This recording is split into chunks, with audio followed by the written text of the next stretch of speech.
आज हम बनाएंगे टर्किश हलवा, जो है इलायची वाली चाय के साथ एक परफेक्ट कॉम्बिनेशन, वो भी सिर्फ 3 स्टेप्स में।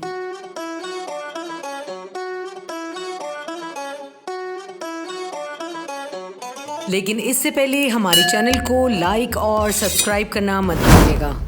200 ग्राम सेसमी सीड को हल्का भून लें। अब इसमें 20 से 25 बादाम डालें और इसको सेसमी सीड के साथ बारीक पीस लें। अब इसको एक प्लेट में निकाल लें और 1 टीस्पून बटर शामिल कर दें। 3 टेबलस्पून कंडेंस मिल्क शामिल कर दें और इसको अच्छी तरह मिक्स कर लें।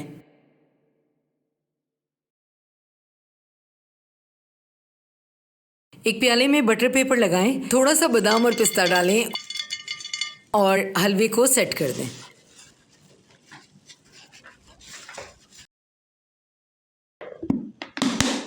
अब हलवे को 1 घंटे के लिए फ्रिज में रख दें। डीमोल्ड करें, पीसेस करें और इलायची वाली चाय के साथ एंजॉय करें।